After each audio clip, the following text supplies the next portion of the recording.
We want to give our kids the space, the room to run, to explore.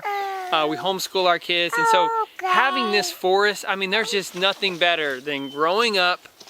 I didn't have this, so I believe that our kids are going to have something completely different in life of them growing up in this small age of growing up and having access to forest, to just explore, to create, and just to be wild and free. This is why we wanted to live on this property. Are you gonna go get in? Yeah. At least back here he can't escape. So what do you do whenever two YouTubers film? I never know that.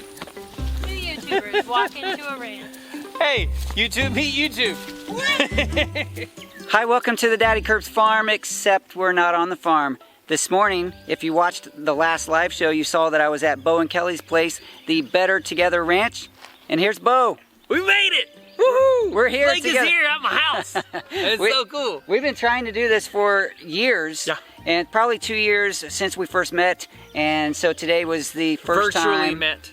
Virtually met, right. So the only time we've ever physically met, real life, is today. So this isn't the last time, Bo. No, not at all. Just going to give you a look at what a 7-acre ranch in, I say ranch, I want to call it a ranch. Let's call it a ranch. So here in Texas, they bought 7 acres raw land and they're building from the ground up, shed to house conversion, bunnies, they have all kinds of dreams. Let's take a walk. All right.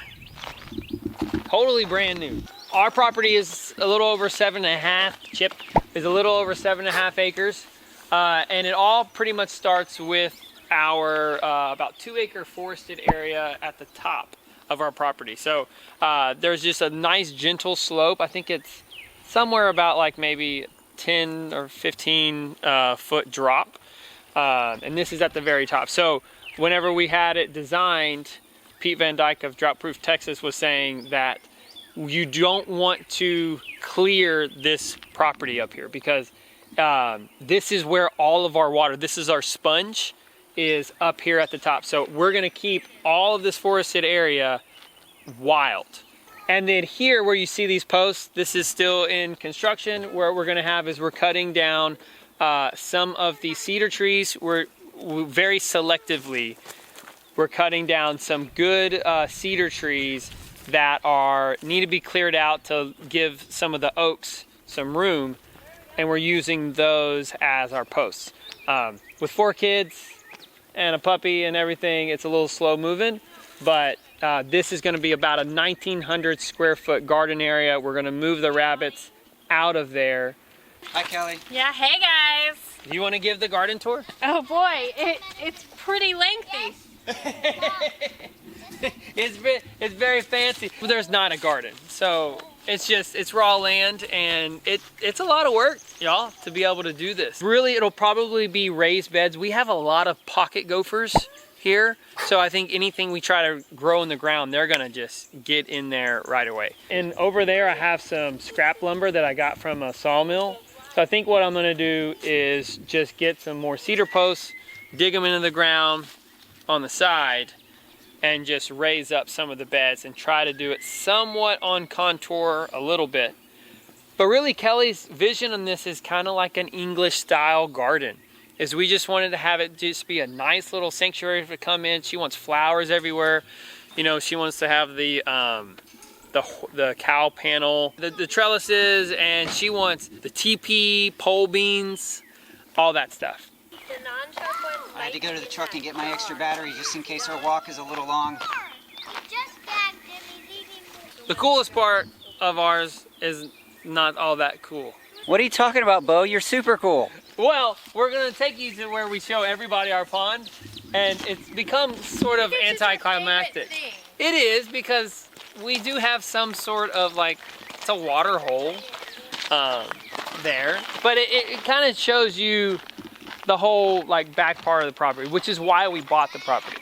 I mean, it's cool, like all this front part, because this is our homestead. This is like our zone 1, 2, right? Is this our, do you get to zone 3 in that little spot? And some of this is actually zone 5, like right out your back door here. This, okay. Because you're not doing anything with it. It's just nature. It's just wildlife. Gotcha. Okay. Oh, now you're in frame. He's like, I this big. He's this big. Your neighbor has a pig that big. And it's huge. Tall as this. Yeah, they have a red wattle.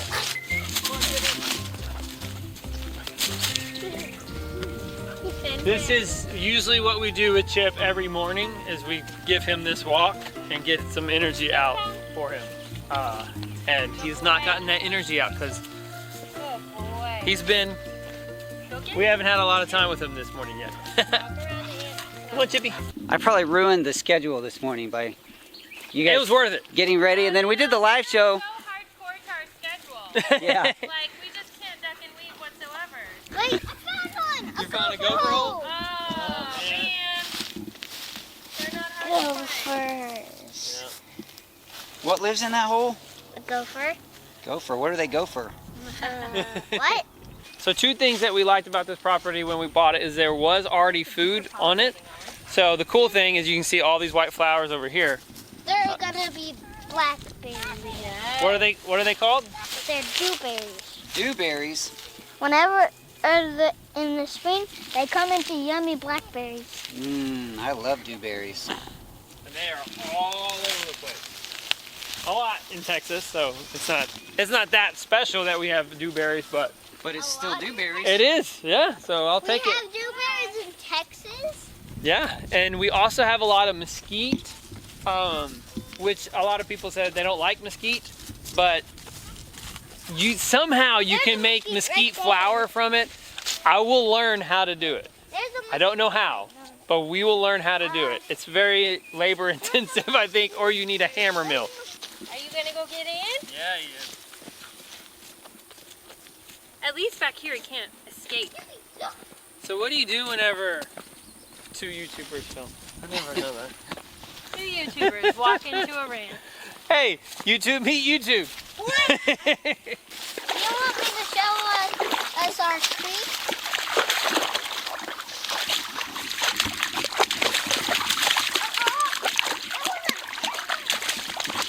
Oh, Finny. Big.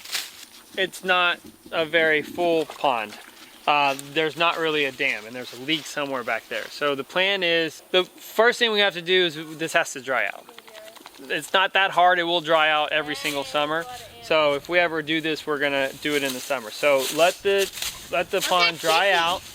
Then we'll probably have to clear a lot of this. But the overall plan is hopefully we can get about maybe like a half-acre pond, maybe like a third of an acre. We will come out to probably out to here for our pond.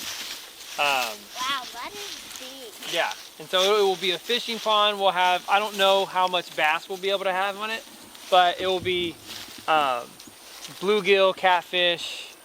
If we can get some bass in it, that would be great. If you turn around, Blake, you can kind of feel that the land goes up this way. And so that's the plan, is we would have swales on contour starting where that forest is up there, and it'll just slowly be food forests coming all the way down. And then all that rain will come from the top and just slowly hold water and hopefully keep the pond full. 7 acres, it's a lot of space. A lot of tree branches too. Yeah, 7 acres is really nice, and it looks like you guys have a lot of really nice terrain. Yeah. The pond, even though it's not real big, is a really cool feature. It is cool. When we bought this place, we had a lot more in mind than just trying to do permaculture growing food. So we'll show you, we'll walk up here and we'll show you a spot that we think we want to be able to get like an Airbnb. And really, that's a better together life for us is, hey, we need to add as many, streams of income as possible. That's what we do. And so having a couple of little cabins or shed to houses, Airbnbs out here to add that revenue, that's the plan. I love the idea of the shed to house conversion, going from your place and turning that into something more on your place for other people to enjoy. So Yeah. the Airbnb, retreat type place, it really seems like it makes perfect sense for who you are, your journey so far, and the space that you have available. Exactly, yeah. The original plan for this property was for our house to be right here by these big giant oak trees. That would have cost a lot more money to be able to bring utilities back here. And that would be really far to get to our house. It would have been. Whether we put an Airbnb over here, but Kelly kind of calls it like a she shed yoga studio. We don't do yoga, but it's still funny to be able to think of it. She doesn't do yoga, but it still kind of lets you know kind of what we want to do. But have some sort of like pergola or something that backs up to this big giant oak, and then it overlooks this just really cool open hayfield over here that's really beautiful. They do run hay, and it's just so peaceful, like this view. It really is gorgeous. I like the fact that they left a lot of those tree stands in there. Yeah. Where should we put the beehive? Look how cute you guys are. Where do we put the beehives? I mean, you have 7 acres of beautiful land. Oh, it's like a nest on the Beehives ground. could be in multiple places. Yeah. In fact, you could end up You can doing make it a nest. multiple little apiaries or bee yards throughout the place. We have bees everywhere. So, I mean, that's the one thing is there. I mean, it is crazy once there are pollinators all over the place. Do you know if you have beekeepers in the area? Look, Mom, I don't know. I made the Well, we do have that. Yeah, that one person guy. who approached us So last maybe year. maybe that's his. Are you ready to go through the forest? Uh-huh. All right. Come on, let's go through the Did you see how The cute that was? horse They just nested into all this grass. What, Ollie and Chip? Yes. Yeah. Did you get a photo? Yes. Great job. I do think we should light up one of the big Christmas trees Hey, Dad, look. outside. So there was a cedar tree right here that I cut down for one of our posts. And then I got caught behind and I need to cut down more. It's a process. I personally love the idea of exposing some of these big oaks because they are gorgeous and their beauty is really hidden behind some of this scrub stuff. I agree with Kelly, we shouldn't take it all out. But taking some of it out to expose those oaks, you get my thumbs up. Here, You guys go ahead. give me this. I'll take the baby, you take the camera. Okay. And I got this thing. Bye. Okay, come on, Chip. So the long-term plan is to clear this out where you don't have to duck down by this much. We cleared it out a little bit.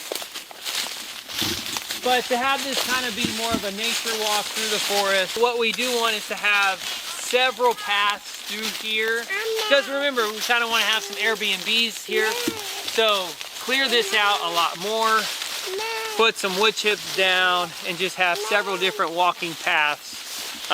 It's not going to be like a, national park, but it'll just be something cool to be able to have. This was not rooted to the ground.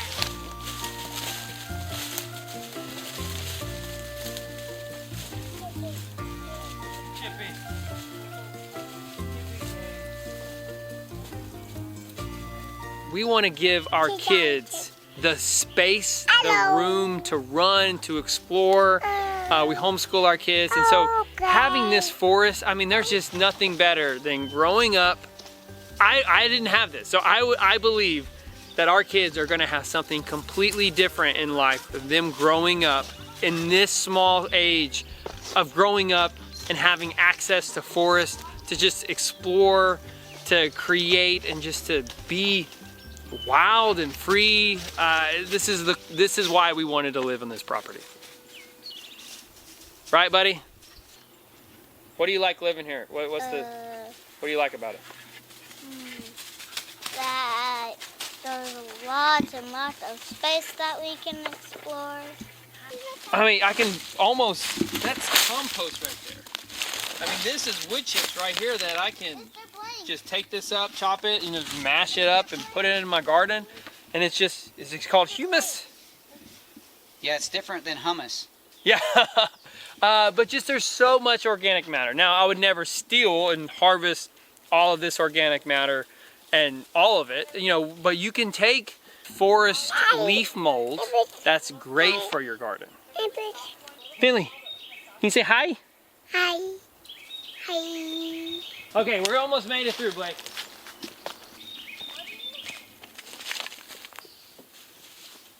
Come on, Chippy. Come on, bud. It's gonna knock right over. 1, 2, 3.